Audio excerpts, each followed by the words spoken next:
Game and Grub.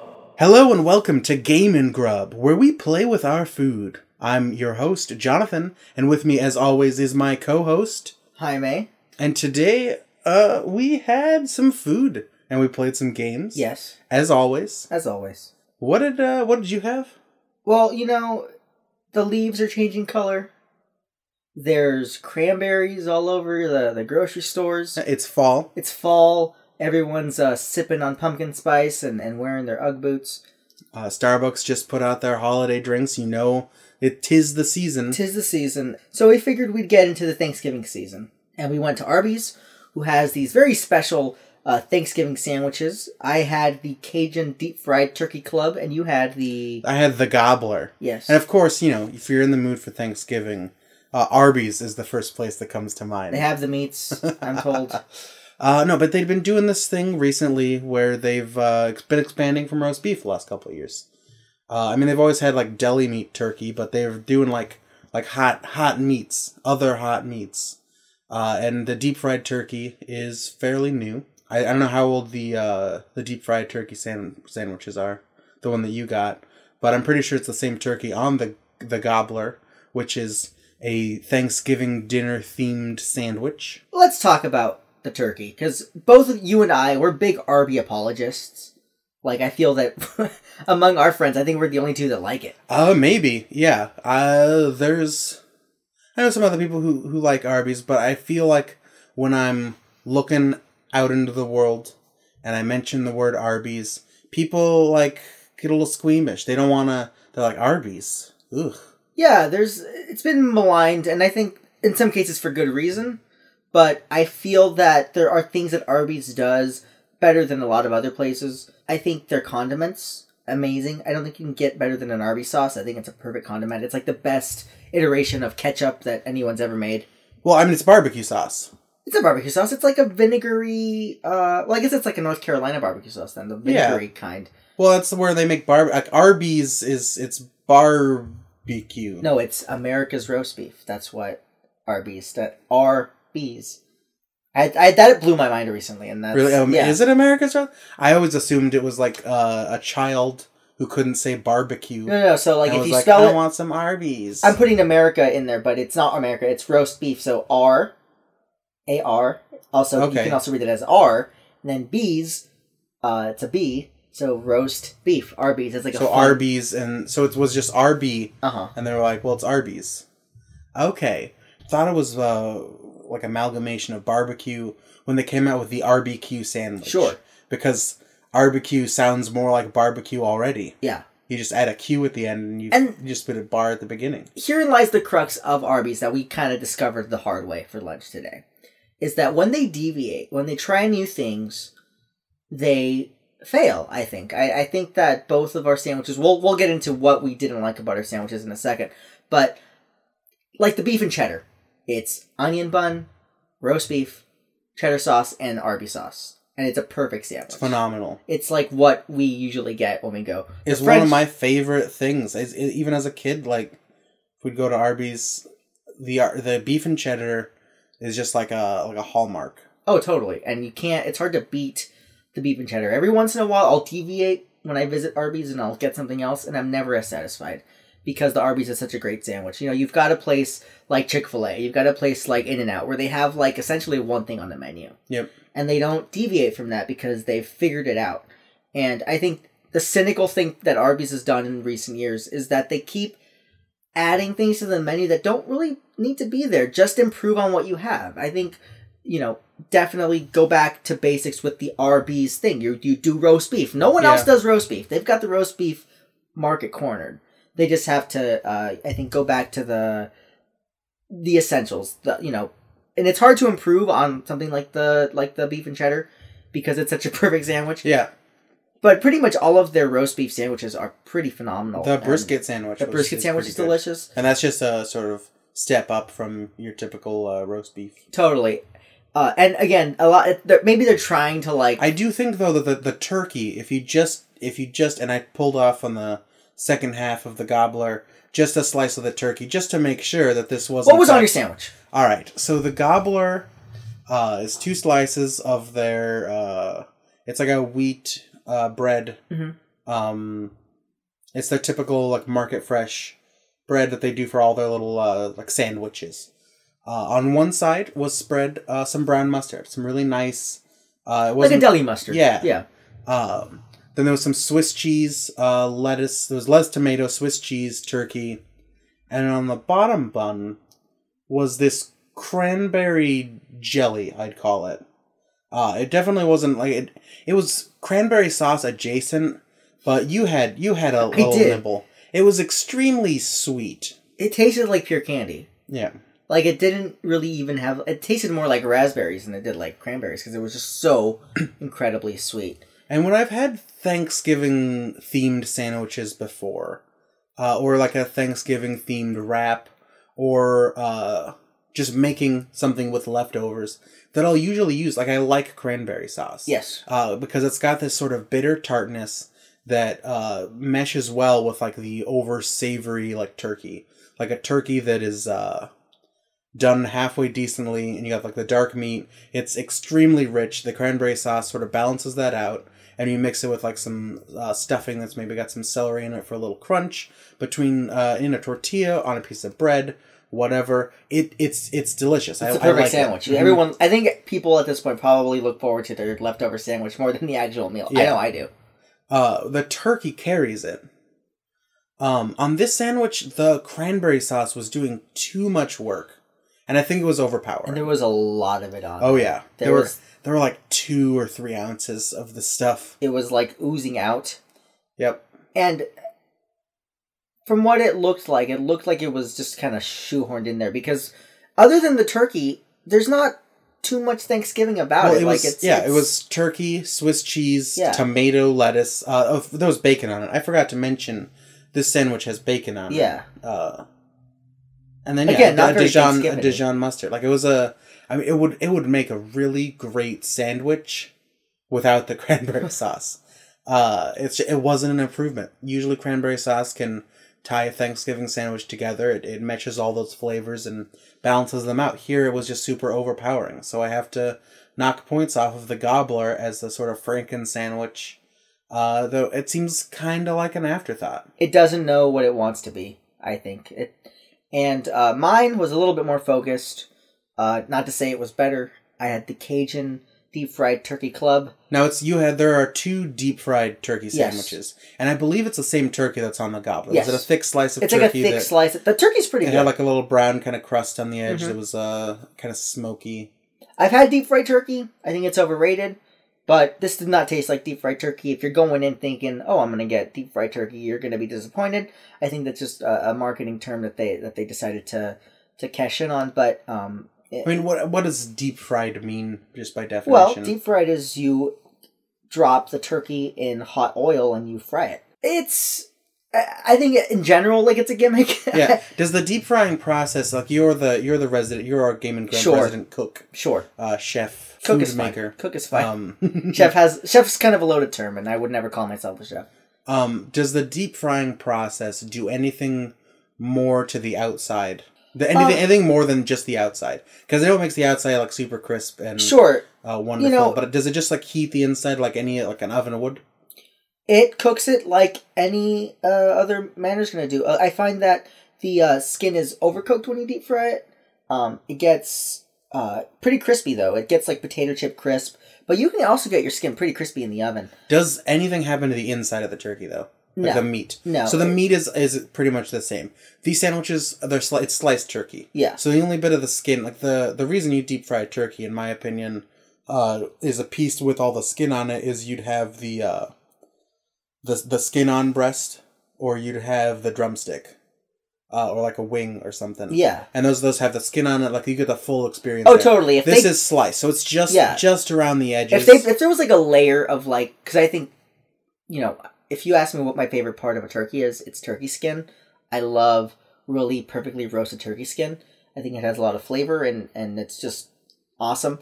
I have family that picks it off their turkey, and I'm like, why would you do that? And but I'm more than happy that they do, because I get to pluck it off their plate, and I get to eat it. So if there was a layer, they would never do this, but if they actually in the sandwich took a layer of turkey skin and put it on top of the actual turkey, then I could probably buy the deep fried turkey conceit a little bit more. But what it tasted like was just regular old deli meat, but then they put this like really horrible like spice mix in it, and luckily I didn't get it in every bite. I got it kind of like near the end especially. It was like this weird blend of seeds, and I got celery salt, which was not a flavor I wanted to eat in this sandwich. I can see why they probably went for it, because it does kind of faintly taste like celery, and to a lot of people, when you're cooking like onions and celery for your stuffing, that's kind of like the Thanksgiving smell people think. Yeah, that's a combination. I always feel like celery is more of a texture food than a flavor food. Oh, totally, but the smell that it gives when it's cooked off with some herbs. It's so they're going for a classic family meal turkey vibe with this turkey, but it's sliced turkey. I mean, it's not like their deli meat turkey like you'd get in a turkey sandwich if you got the they have like the turkey club. They have like a lighter beef and cheddar you can get with turkey. Like it's not that turkey. This is like it's like a slice of turkey that you'd pull off of an actual. And I gotta say, if it's not real turkey, it's a pretty fair approximate. Like it does feel like eating like a slice of turkey breast. It was definitely the king of the meal we had. Yeah, but that said, my sandwich was not very good. It had like deep fried onions. It had lettuce and tomato, and then this weird Cajun sauce, which did not taste very Cajun to me. Okay. I expected something like kind of like a mayonnaise that had like some like Old Bay type seasoning, that you would get like at like a Long John Silver's or something like that. I did not get that. I don't even know how to describe the flavor other than that weird kind of celery salt flavor, and it wasn't terribly pleasant. You said it was a little weak. I feel like Cajun is a style of food that's supposed to have some kick to it, like totally like the Louisiana chicken at Popeyes. Totally, this was bland. This was bland as heck. Again, I will say that the turkey was a high point though. And I probably should have done what you did. You kind of gave up near the end, and you plucked off the turkey off your sandwich, which I thought was pretty inspired. Well, I was just trying to see if without the cranberry sauce, this sandwich was still good. Did you have a piece of turkey with just the turkey with the cranberry sauce? Yeah. Was that okay?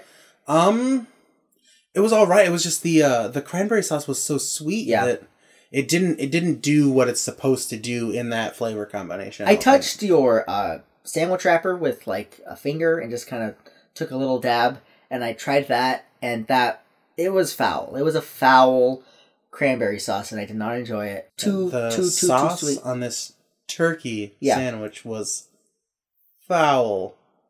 Yeah, I'm gonna turn off the mic in a second and have a long talk with Jonathan over his use of puns, because it's getting out of hand. No, it's fine. So I think we're both a little talked out about these sandwiches. I think it's time to rate. How are we gonna rate these? I discovered recently, and I don't know if anybody knows this, and I feel like I'm the last person to know this, but the guy who does the voiceovers in the Arby's commercials is Ving Rhames, celebrated actor Ving Rhames. Yeah. So why don't we make our rating system Ving Rhames, kind of like we did with was it Dan from Del Taco? It was Dan from Del Taco. We called him Dave. But that was corrected. It is Dan from Del Taco. It is Dan from Del Taco. Actor Greg Brinkley. Okay. And we also rated based on Roman Emperors. For Little Caesars. Nero and Caligula. Yeah. You know what? Ving Rhames in a cowboy hat.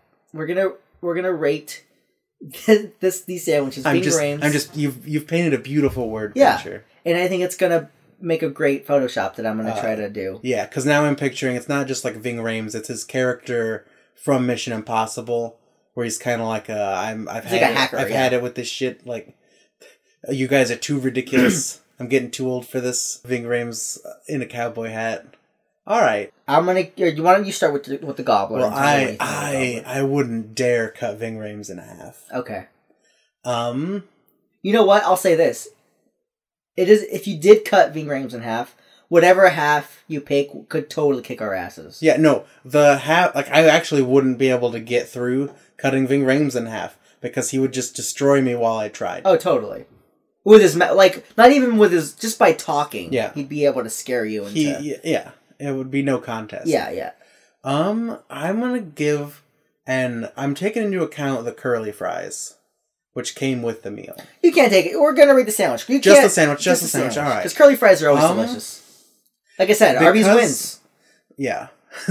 Arby's wins automatically. Like, just the curly fries would bump it up to 3 out of 5 on its own. Okay. But not including the curly fries. Because I want to give the sandwich credit for its ability to stand on its own without the cranberry sauce. Like, if you could order the Gobbler with no cranberry, and it would be a delicious sandwich. But then it's not the Gobbler. It's this other thing that isn't a thing that exists. I suppose. I'm going to give it 2 out of 5. Okay. Ving Rhames and a cowboy hat. 2 out of 5 Ving Rhames. I got the Cajun Deep Fried Turkey Club. I'm going to give it... You know what? I think I'm going to give mine also. I'm going to give it 2 Ving Rhames. We're going to have 4 Ving Rhames. They can start a band if they want. A country music band. Kind of like a Hootie and the Blowfish situation. Okay. A very bass-heavy country band. Yes! They all play bass and they all do vocals. You wouldn't be able to do any, like, high Dolly Parton songs. No. And I will always love you. That's Whitney Houston. What? No, that was her song. Was it? Whitney Houston covered it. Shaking my damn head. Well, yeah, but who made it famous? What? Dolly Parton. It was a big hit when she did it. That was like what made her a star. Oh my god. We're not going to go on a tangent with Dolly Parton. But we can't talk about Arby's. We got to touch on Arby's. How could we do an episode of Game and Grub, a podcast about food and gaming, and not just talk about the juggernaut that is Arby's PR? Oh, totally. Their meme game is so strong. It's untouchable. You know, I feel that there are some companies that are rushing to like copy Arby's now, and they can't do it. They're not even close because... The only place that came close, just in terms of being entertaining, was Wendy's. Yeah, but the Wendy's Twitter account would like sassily reply to people. But I'm talking like the kind of effort that goes into an Arby's post, and it's always timely. You know, when just this last week, they took all of the Guardians from Breath of the Wild and turned them into out of cutouts. And so if you've been living under a rock or don't know about Arby's online, because they don't play these on TV or no. So it is exclusively on Twitter, Facebook, and probably Instagram. Probably all the social media sites. Arby's will put up pictures, videos, or ads that are gaming or pop culture figures.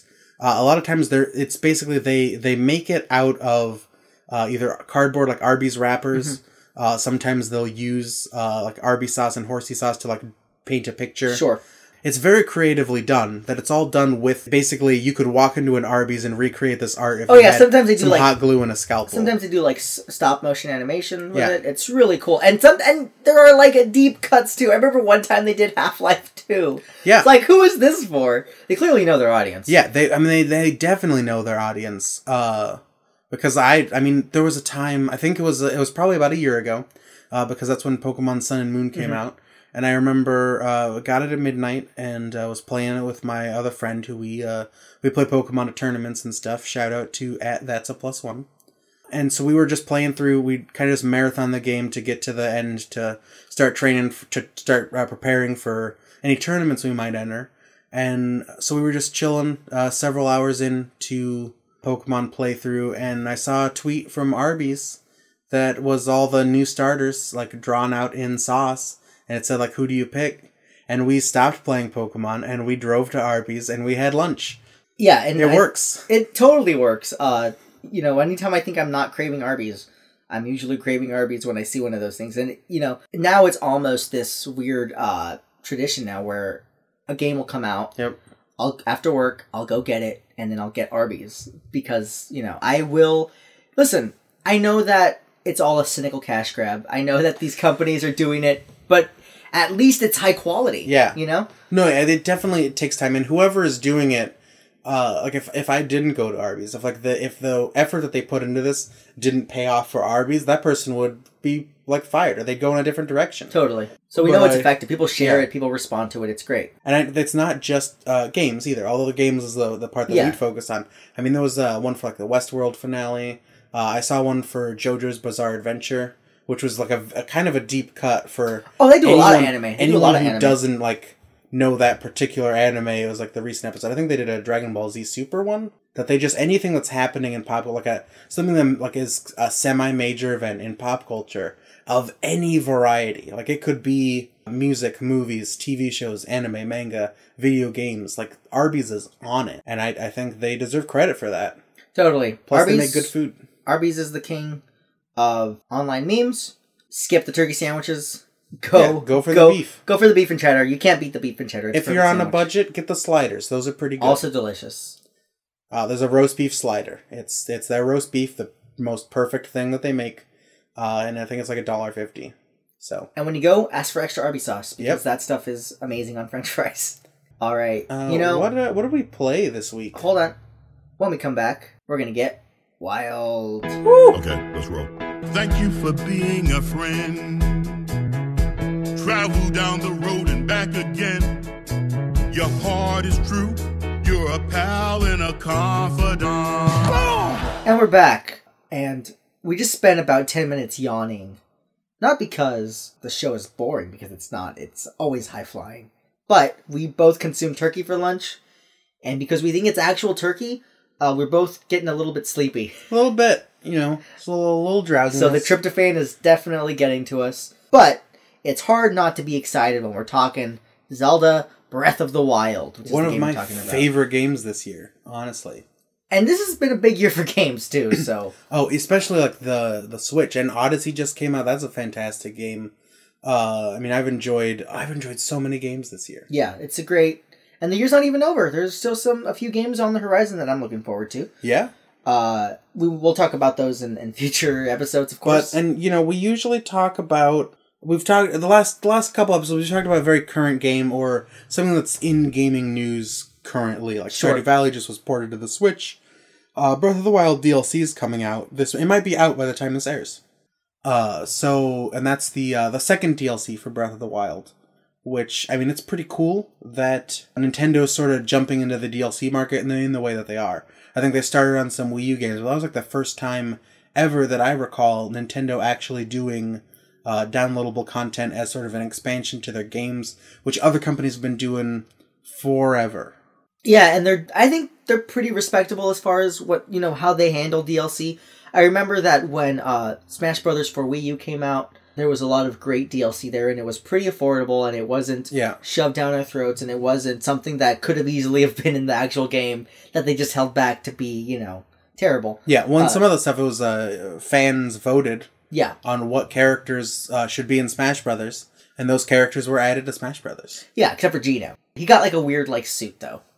Got like a weird Mii suit, because he was always on the top of the charts, but... the logistics of getting Gino in a Smash Brothers game would have been a little bit complicated. But we're not going to talk about Gino. We're going to talk about Zelda, because Zelda's a big game. And I think everyone's kind of talked out about Zelda, but I think what we want to touch on is, it's different than a lot of other Zeldas. It's different than every other Zelda, pretty much. Yeah. I mean, it's got elements from every other Zelda. Sure. It definitely feels Zelda-ish. It's the first one with, quest trackers. Mm-hmm. And the thing about Zelda is, a lot of times when it takes chances... It's not good. I think probably the most maligned Zelda is Zelda 2, The Adventure of Link. Which is, I don't think it's even playable. It's one of those old games. Rough playthrough. I mean, I know some people who get through it and they like it, but they like weird RPGs. Like, they're not, they wouldn't play every Zelda game like I do. They play Zelda 2 because Zelda 2 is similar to other games that they play. Yeah, it's... Even looking at it, it's hard to even look at. It's not a nice game. And then another one that I don't think is a bad game, but certainly maligned, is Majora's Mask, where it kind of deviated from the Zelda pattern and introduced this really challenging time concept. And a lot of people, Majora's Mask, it's one of those games that you either love it or hate it. I guess I haven't experienced that out in the world. Mostly because if I love it so much that when I talk about it and love it, if other people hate it, they either keep it to themselves or I block it out of my memory immediately. And to that effect, I don't hate it, but it's not for me. Okay. I've tried playing it. I bought the remake when it came out. Yeah. Which did actually make it a little bit more streamlined, a little bit easier to pick up and play, but it was still too hard. I'm also not very good at video games. Okay. I don't... if a game starts feeling like homework, I usually clock out. And that's what Majora's Mask felt like. I do remember it being a bit challenging towards the end. Mm-hmm.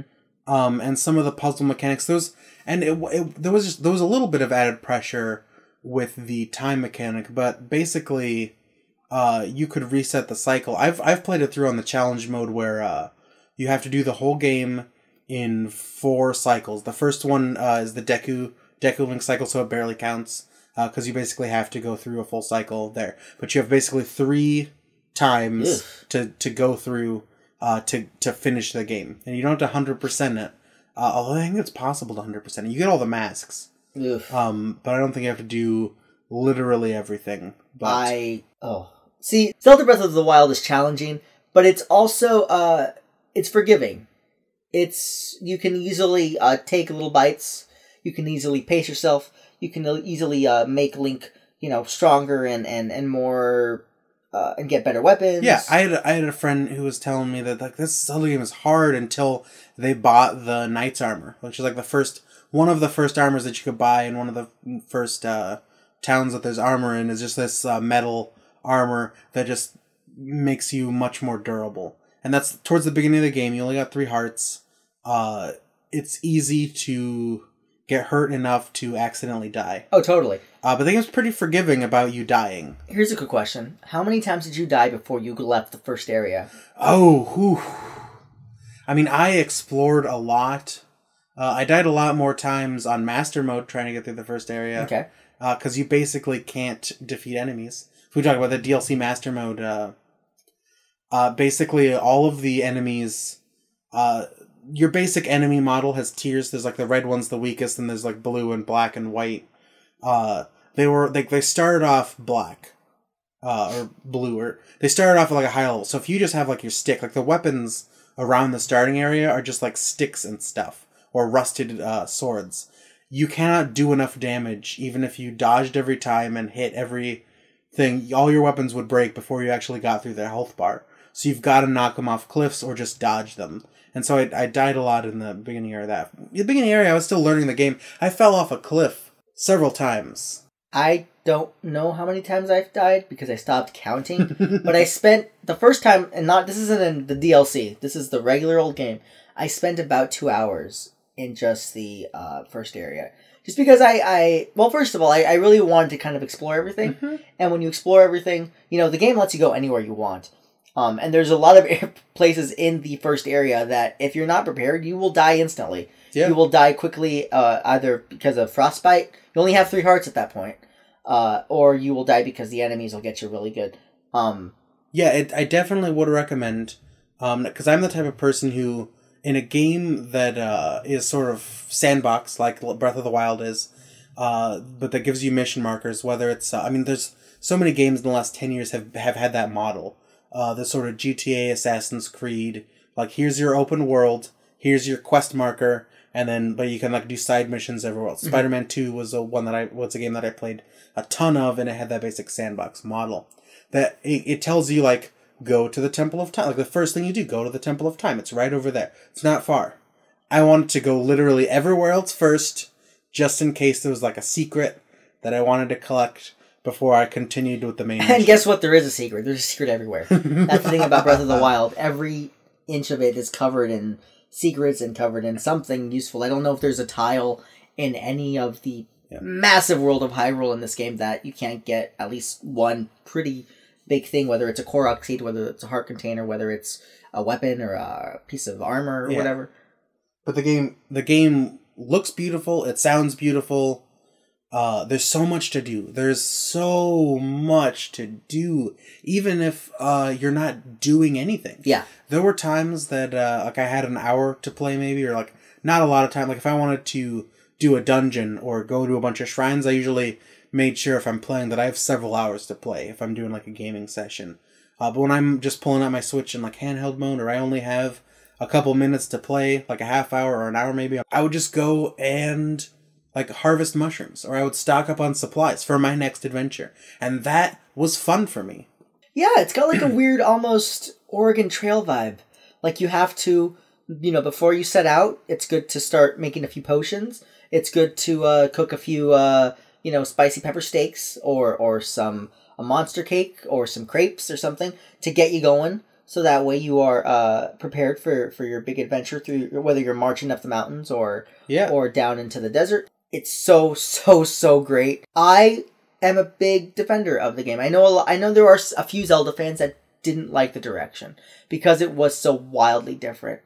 I like the chances that Nintendo took, and I hope to see another Zelda Breath of the Wild-like game in the future. What would you like to see in a sequel if they do go back? Well, and I want to argue with those people that you're talking about who say it's so different, because I don't think that it is that different. I would argue that this game feels and plays a lot more, especially in the freedom aspect, like the original Legend of Zelda. In the original Legend of Zelda, Old Man tosses a sword at you, and you free roam the map. You can go wherever you want. You can do the dungeons, except for like a couple, in any order. There's not like a set. You have to do this one first, this one's first, this one next. Like there's a good order to do them in. Yeah. Because you'll collect the items from them, but there's not a requirement. Like the other Zelda games have been much more linear. Wind Waker in particular, I'm thinking like you do all of the dungeons in a very particular order, except for the 2 temples. But there's only 2 of them, and you just do one after the other, whichever one you decide. That I think the non-linear aspect is something that they are going back to. I think the original Zelda game was more like that. Link Between Worlds also is pretty non-linear. Like once you reach a certain point, you would basically got to, go to whatever dungeon you wanted to at that point. Yeah. And I think they kind of brought that. They took it to the next level with Breath of the Wild, because Breath of the Wild is like completely non-linear. I think a different type of weapon durability system in a sequel is what I would like to see. Yeah. Not that I dislike the weapon system in this. I ended up favoring some weapons over others because I know I can always find like a Lizifo blade, or I can always find a Soldier's Claymore, but the Edge of Duality, I've only ever found 2 of those, and I was so afraid to lose durability on them that they're hanging up in my house. I hate the weapon system. It got old real quick. And I may do. And I finally, got used to it. But that's got to go. There either has to be a system where I'm able to forge weapons myself. Yes. Like if I can, add some sort of like durability by like, pounding in some iron or diamond or whatever into the weapon. Okay. But every weapon, no matter how good or bad it is, if it's gonna break on me, it's such a hassle. And it's one of those hassles that feels like homework, and it's not fun for me. So definitely, if there was one thing that I don't like about this game, it's the weapon durability. Yeah, and honestly, that's the only thing I don't like. Yeah. And I am much more forgiving about it than you are, because I understand like it's a procure on site type of thing. Yeah. And the weapons that I do like, I keep them stored in my house or stored in the back of my inventory. And if things like really start to get dangerous, then yeah, I'll pull out my Guardian Sword, which I've been saving for like a bad event. But it's the annoying way that I play video games, is that you'll, like, even in an RPG, you'll get something like a Phoenix Down or a potion or something like that's a good item. And I will be like nervous to use it, because like what if there's like a dangerous part that I need to save this for, and at the end of the game I have all these like cool things that I never used because I was too scared to use them. And so that's the same way that I think I mentioned the Edge of Duality. There's a couple other like really, there's only like a few of them in the game, good weapons. Flaming broadswords are not too easy to find, and I have one of those that I'm afraid to use, but when you find the Silver Lionel, and you didn't mean to find him, you didn't want to find him, but he has found you, and you got to take him down. It's time to reach into the back of your inventory, pull out your good weapons. I also missed a lot of the traditional Zelda weapons that you get in a lot of games. Yeah. I miss that. I would love it if, it wasn't just melee weapons. I wish that you got some kind of tactical weapons that you get in a lot of the other games, in the typical dungeon progression system. And I would actually like a return to the dungeon projection system. I don't hate that we only had 4 real dungeons. I don't mind the shrines. I thought the shrines were a good idea, but I would have easily traded in, 40 shrines to get 2 more dungeons. 2 more standard dungeons, and dungeons that didn't run together. I thought the Guardian Beasts kind of, after they did. They felt too similar. Yeah. When I went to the Shadow Temple versus the Spirit Temple, they feel completely different. Just no water temples. We never need to play a water temple again. I don't think anybody does. And the water temple I played through most recently was the Twilight Princess water temple. Yes. And I enjoyed it. Yes. Yeah. And bring back Ganondorf. Bring back... I miss him. It's been so long since we've actually seen the guy. The last time we saw Twilight Princess? I think it's been Twilight Princess. We've seen, and I don't want to, spoiler alert, the last boss of this is, they talk about it in the game Calamity Ganon, but it's basically just like a big, shadow monster. Like, it's not... Well, I think what Skyward Sword did was sort of gave us the origin of the, for lack of a better term, the Legend of Zelda. Yeah. Yeah. That it's like a cyclical thing. Like, there was an evil guy who had like the orange hair and was like so evil that the only way to defeat him... Such a stupid story because it's cyclical. Like, and that's... I mean, I like it. I think it makes sense. It's great for a video game as well. Ganondorf came from this guy, but where did this guy come from? Well, it was the origin. Like, you were just a dude chilling in Skyloft. Who is Demise? Who is Demise? He's just a bad guy. Just a spicy boy. Okay, and who... he's a spicy boy. Who is Ganondorf? King of Gerudos. Yeah, he's the king. He was the reincarnation. There's one born every 100 years. Mm-hmm. He has a backstory. He's got a motivation that he kind of touched on in Wind Waker. Demise. He's the reincarnation of Demise's essence. But what is Demise's motivation? He's just a bad guy. There's nothing there. It's a non-character. I was hoping, we're gonna get to see the origin of Zelda, but it was ham-fisted. It was as far as I'm concerned, that wasn't the origin, because unless you tell me where Demise came from, it's not an origin. You're just setting the bar back a little. No, you're right. I would like a more complex villain in the next Zelda game. Or give us Ganondorf. Ganondorf is a perfect video game villain. I would love to get more on him. When you're fighting him, the speech that he makes right before you fight him in Wind Waker. It's one of the best written speeches in all of video game history, I think. When he talks about how he wasn't just fighting for himself, he was fighting for his people. And there's even, I won't get into it. But it was great. Ganondorf apologist? I am listen, Ganondorf did nothing wrong. I'll say it right here. You and my brother would get along. Yeah? He mains Ganondorf in any possible venue. Too. Oh, you just reminded me. I was about to curse. I hate that Ganondorf, this amazing character, is a Captain Falcon clone. He could have easily gotten an awesome moveset for himself. I would love, my dream, and this is why I'll never do it, because I like it. I would love it if old-timey Trident Ganon was a character in Super Smash Brothers. Oh. The blue pig monster with like his trident. Yep. That would be amazing. Huh. They won't do it because I want it. Maybe he'll hit the Smash Ball and turn into that. I don't want a Smash Ball. I want an actual character that has a trident and he uses lightning attacks. He could be the size of King Dedede or Bowser. Totally. And he would be like a heavy character just like them, but he'd have like a trident. But let's not talk about our game wishes. We'll be here till Tuesday. It is Tuesday. Technically, it is Tuesday, but I'm talking. We record on Saturdays. We release on Tuesdays. So let's rate. What are we going to rate? Breath of the Wild? Breath of the Wild. Who's your favorite character in Breath of the Wild? In Breath of the Wild, my favorite character. What's the name of that Goron Failson? Daruk? No, Daruk's the big one. Guy. Shoot, I don't know. Okay, let's just rate Breath of the Wild in Goron Failsons, because that's how much of a Failson he is. We don't even know his name. Well, my Sidon is my favorite character. Yeah, Prince Sidon. Yeah, he's pretty cool.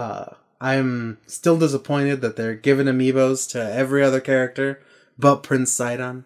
He's the only one who deserves an amiibo with his nice guy pose. How many fail sons are you giving this this Oh, game? 5 out of 5. 5 out of 5? Yeah, I still play this game. I'm still gonna jump into it.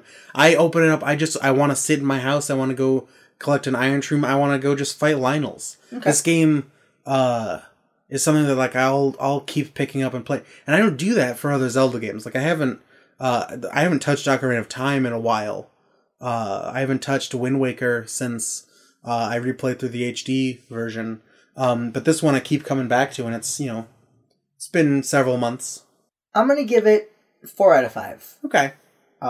It is great. It is what I wanted out of a Zelda game. I wanted something new, but I wanted it to feel reasonably similar. I like it when Nintendo takes chances, but I don't like it when they take too big a chance. I think this was a very measured chance. So I'm going to give it 4 Goron Fail Sons. It's got a few annoyances, but I think that the next time around, if they do decide to go the Breath of the Wild route again, I will be more than happy to jump in again and do that. All right, you know what? We're both very sleepy. Yeah. I think we could both use some game fuel. Absolutely. So when we come back, let's get a caffeinated beverage. When we come back, we're gonna go shoot up some caffeine. We're gonna do the do. We're gonna do the do, and then we're gonna be back and we're gonna talk about it. Oh man! Oh man! Oh man! What am I gonna do? Monsters! They're here! They found me! Help! Huh? And we're back, and we're wired. Woo! We're so wired. Like, oh my gosh. I'm not jittery yet. Neither am I. Because I mainline espresso every day. And I didn't have my coffee this morning before coming, but I think I'm covered for at least tomorrow. Because we both had... we tried 2 different Game Fuel flavors. Game Fuel is the style of Mountain Dew that sometimes comes along as a promotional item for different video games. We had a Tropical Smash. Mm-hmm. Which is blue. No, Tropical Smash is the yellow one. Oh, Tropical Smash was the yellow one. I think it was Arctic Thunder was the blue one. These are 2, I think they're new flavors of Game Fuel, because I haven't seen them before. And I will often glance at the Mountain Dew section of a store, or a bodega, or a 7-Eleven, as they're sometimes called. And I'll see the Mountain Dews that are there, and I don't usually see these 2 particular flavors. And I always walk past the Mountain Dew section as quick as I can, because it's haunted to me. I don't like Mountain Dew. I don't... I love soda. It's my vice, I think, because soda is pretty unhealthy. But the one I won't drink is Mountain Dew, and all of its different iterations, because they're usually super, super, super sweet. It's like drinking maple syrup. It's not fun. But, that said... I do enjoy Mountain Dew. I'm a big fan of Mountain Dew Classic. Okay. I'll drink a Code Red. I like the original Game Fuel that came out. I want to say the first game that Game Fuel was paired with was Halo 3. Yeah, we don't do research on this show. No. We do research after this show to give you like a solid corrections schedule next week. It's better to ask for apologies than to ask permission. So, I believe it's better to ask forgiveness than permission. There we go. See? If I did research, I would know that, but I don't do research, so I just went for it. Probably ask permission a lot. Never. Never? Never. Okay. Well, I believe it was Halo 3, and it was the orange Game Fuel. It's like bright, dark. It's like a red-orange in color. It's orange-ish in flavor, more orange than like the typical Mountain Dew flavor. And it has, like Mountain Dew already, highest caffeine content of any soda that you can get today. Game Fuel, like 5 grams more caffeine per serving than Mountain Dew. So for someone who's going to be gaming all night, or if you're going to be playing a lot of video games, you need to be awake and alert and ready to score some points. Game Fuel is definitely a plus. And I love the original flavor of Game Fuel.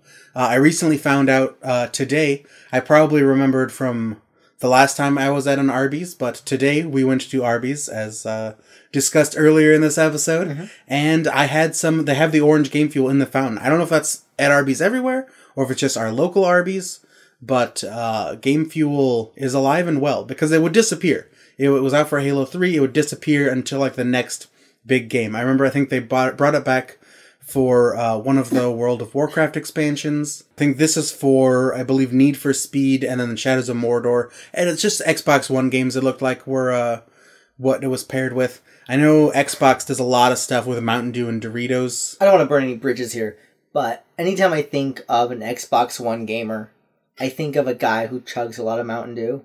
Like, I picture their game rig. They're either eating Doritos or drinking Mountain Dew. I think a lot of the, like, food that is aimed at gamers is really just aimed at Xbox One players. I think that's all marketing. I think the image of in your head is from a commercial for all three of those products at once. Because I know for at least the last 7 years, Doritos, Mountain Dew, and Xbox have kind of been teamed up as marketing partners, that they cross-promote. You'll have like instant win giveaways for an Xbox console, or a year's supply of Doritos, or something. The joke, when you take it to the absurd level of like games these days, you know, with their microtransactions, or you've got map packs that you gotta buy, or day one DLC. Yes. All sorts of stuff that people are like negative about gaming. To that end. When you take that to the absurd level, there were jokes I remember about the Xbox One because it needed to originally be connected to the internet like all the time, and that in a year you'll play in your Xbox. It's like, please enter your Mountain Dew code from the Mountain Dew that you've opened for this session. If you don't open a Mountain Dew this session, you cannot play your game. Let me blow your mind, because I think all gamers should have their token soda. And in the early 90s, the Shasta Corporation made Mario sodas. And I just you've never seen these before. No. Let me, there's Mario. Mario's from Shasta. From Shasta. Like Shasta Cola. The flavors were Mario Punch, Prince Toadstool Cherry, Luigi Berry, and Yoshi Apple. And they were smaller. And they all had vitamin C in them, so you got a little bit of vitamin C with your soda. But let me show you the cool cans. Oh, and Yoshi being apple makes sense. Oh, totally. Apples colored red. They're his favorite flavor. So what I'm saying is, Mountain Dew is gross, and I don't want to drink it. I disagree, but I want a Mario soda. We're mainly Nintendo gamers. When it comes to console gaming, we play Nintendo more than anything. Yes. I'm looking at your Switch right now. I don't see a PS4 in this room. If you look deep into that box, way to expose where we're recording also, by the way. If you look deep into a box somewhere, you'll see a PS3 that's not hooked up. Well, there you go. But you're still a gen behind it, you know. Yes. I try to stay current on gaming, but the games that I enjoy, there hasn't been a game that has come out on another console besides a Nintendo console that has made me want to buy a game that made me want to buy it. I'll probably buy one down the line, but for now. The last Assassin's Creed didn't strike me as exciting. And most of the stuff I can get on PC anyway. So I'll still try to stay current just as a gamer. But I'm primarily playing Nintendo games. So Nintendo Soda. I will say that I do like the conceited gamer feel, though. It's a way to get caffeine in your body. Yep. It's sweet. It's pretty inoffensive, but it's got utility, you know?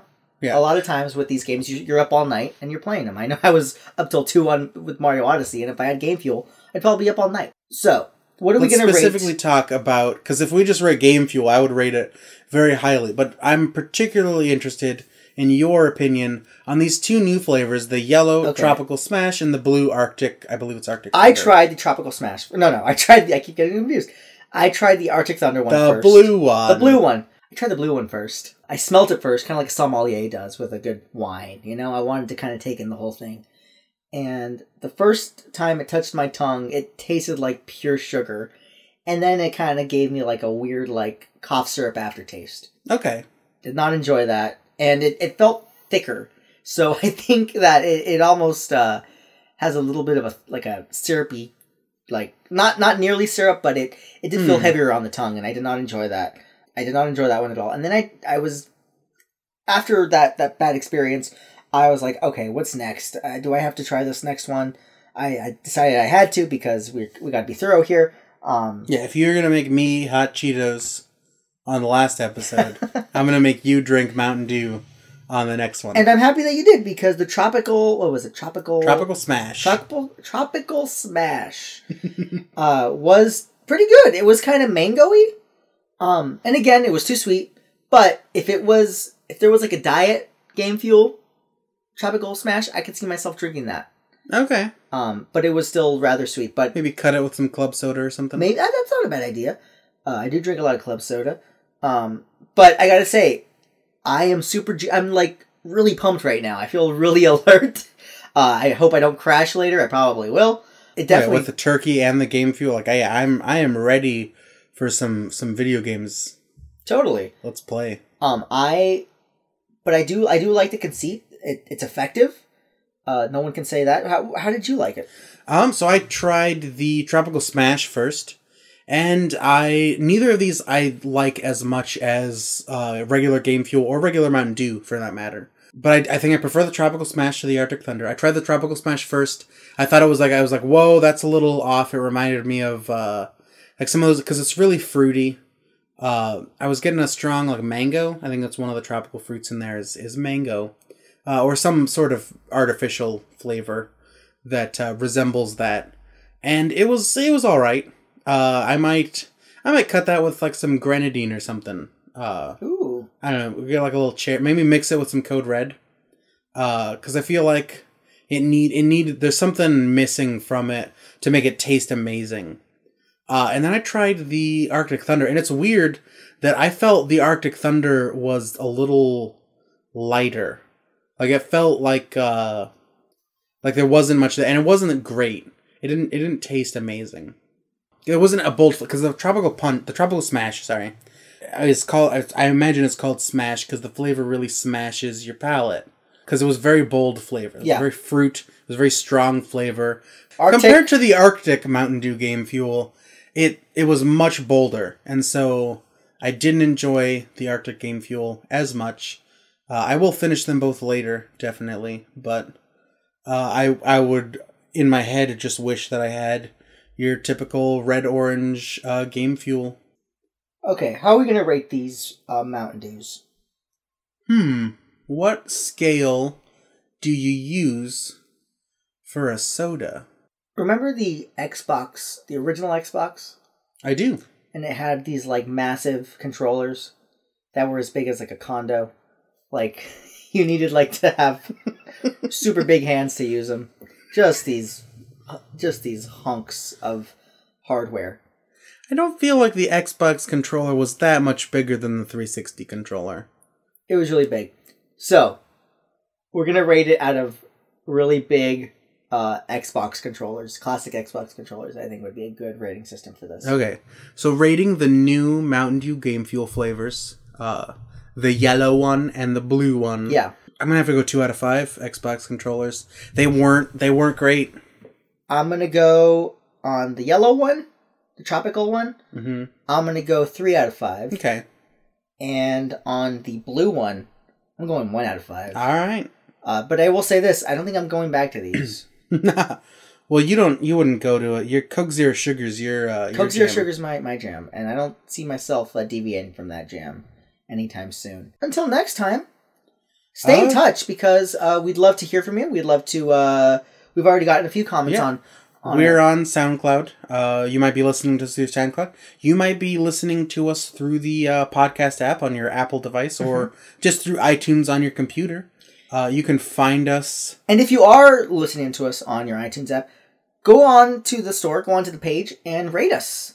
You can give us I'd appreciate a 5-star rating. Yeah. But be honest with Be honest with us. Yeah. If you think that we're worth 5 stars, leave a 5-star rating, write a cool review. And write a cool review. If you really hate this podcast and you're going to leave a 1-star review, you know what? I mean, we're kind of busy. Maybe just keep that to yourself.